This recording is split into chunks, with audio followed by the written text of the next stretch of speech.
We are joined now by Anthony Bellino from the X's and Bros and the Morning Blitz on 12:30 a.m. Fox Sports Radio right here in Toledo. And Anthony, we could talk about Michigan, Iowa, but there's nothing to talk about now because of COVID-19 wiping out the third game of the year for the Wolverines. So instead, let's turn our attention to National Signing Day. And this morning, it started off with some rocky news for Michigan. A couple of guys flipped, but the Wolverines finished strong and really a very good offensive core signing on with the Wolverines today.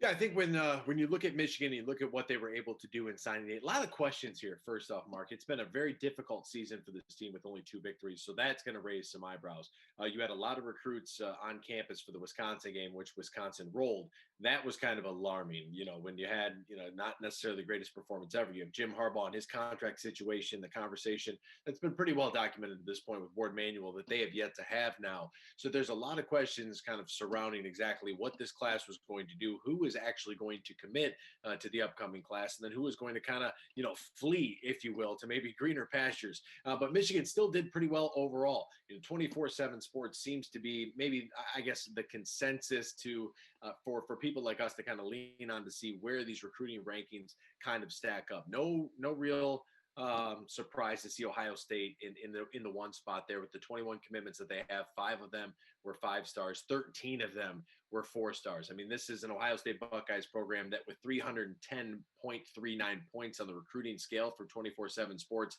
they are 50 points ahead of the next closest competitor, which happens to be the University of Michigan. So Ohio State not rebuilding ever, just reloading, and we saw that with what they were able to do with their second team.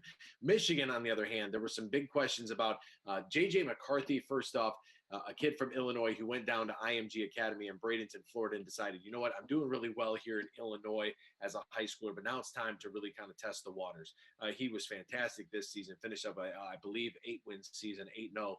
Down there at IMG Academy, a pro-style quarterback who's 6'3", 190 pounds, and is ready to go his freshman year. Whether or not he needs to play immediately his freshman year, that's to be determined. But quarterback situation there between Joe Milton and Cade McNamara, a coin flip as well. I think Donovan Edwards was kind of the big one here, the running back out of West Bloomfield, another 5-star committed, 5'11", 190 pounds. That young man was one that the Wolverines had their eyes on. He didn't make his commitment until later on in the afternoon, but I think that for this team, Xavier Worthy at wide receiver and Giovanni El-Hadi on the offensive line there.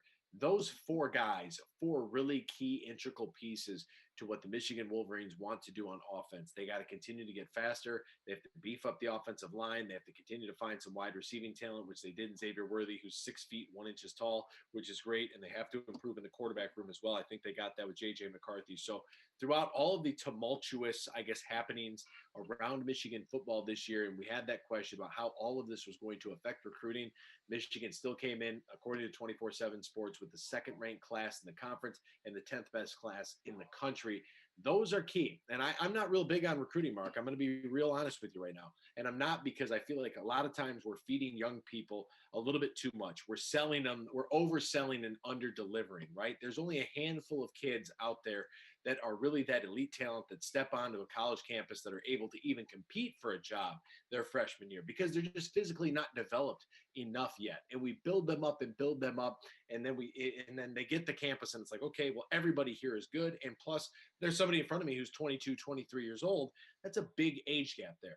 But one thing I do, in following the recruiting trail here, is that Michigan was able to get the talent that they were, wanting and needing, but also for this class to come in under all of the question marks that Michigan football is facing. I think that's a win across the board for the program.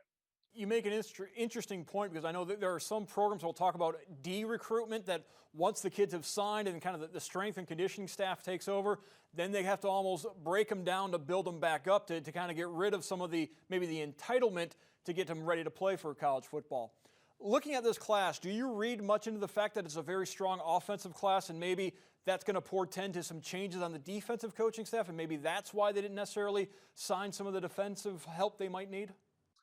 I do, and I'm also interested to see what happens with the transfer portal and the transfer market. I think that for as much as we pay attention to signing day, I think it's also very, very important for college football fans to really stay in tune with what's happening in the portal, because some players are going to become available, and this might be an opportunity for Michigan to be able to add immediate difference makers. They have to get better in the secondary. They have to get better on the interior line. Don't know that they really accomplished that in this class in particular, which is a little bit concerning. They have a kid named Keyshawn Bennett out of Connecticut on the defensive side of the football, 6'4", 220 on the DN, who is a 4-star, so that's a positive. Tristan Bounds out of Washington, Connecticut, a 3-star commitment at 6'7", 285. So they were able to add some bodies, but nothing really that jumps off the screen to you. Nothing that really is going to, pop off the paper and say, hey, this guy was a guy they had to get. I think Junior Colson at linebacker, a 4-star commit there.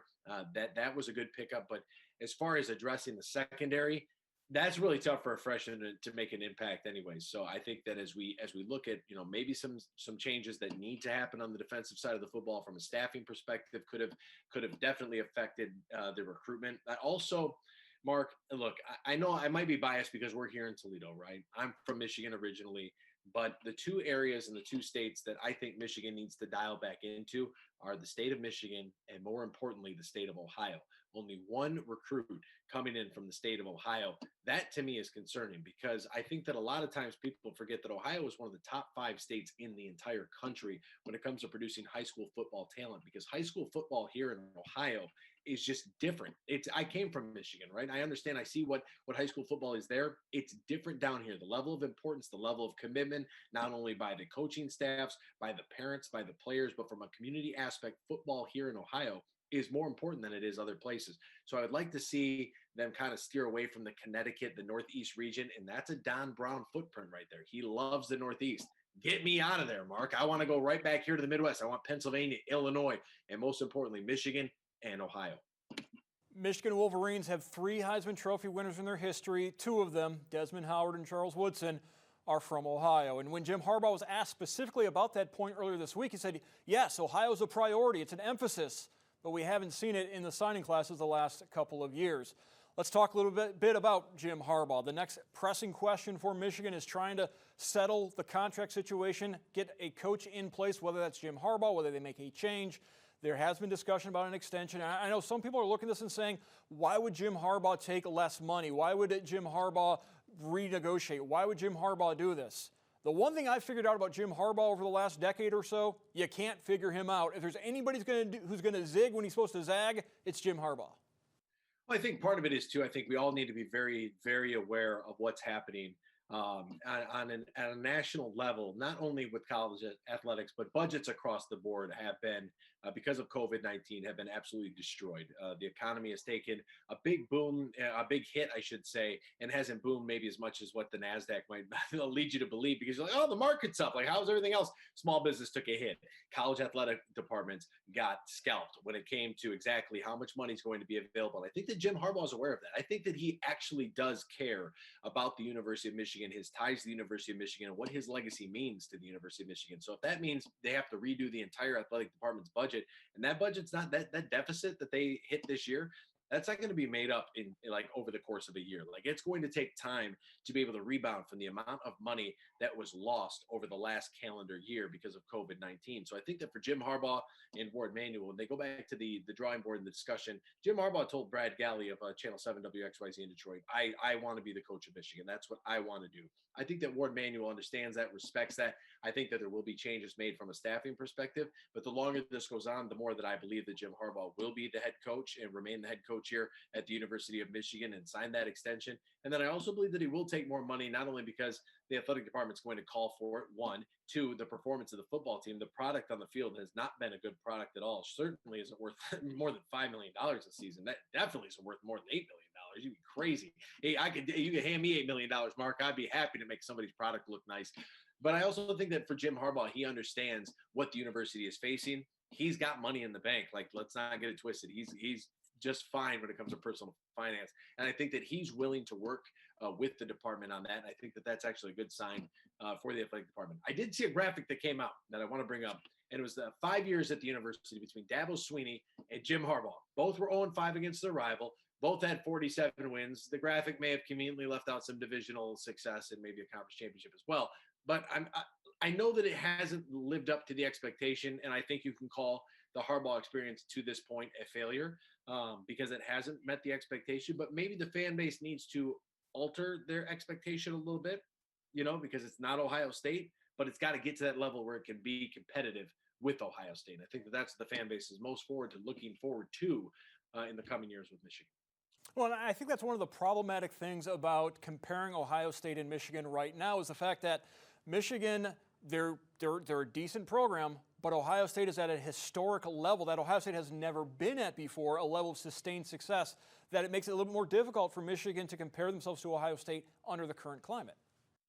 100%. Mark, I'm glad you brought that up. You're 100% correct. And I can't believe that more people from a national perspective don't talk about this. What we're seeing with Ohio State has never been done at Ohio State. And to be honest with you, you can look at all the programs across the country. Remember, Alabama wasn't very good there for about 20 years, right? The whole Nick Saban experience has really elevated their program. Clemson was nothing to write home about before Dabo Swinney got there, right? They look at traditional blue bloods, Notre Dame trying to get back to that success point that they've had, and they were in the national championship in 2012. That's more than Michigan can say, so I can't knock them.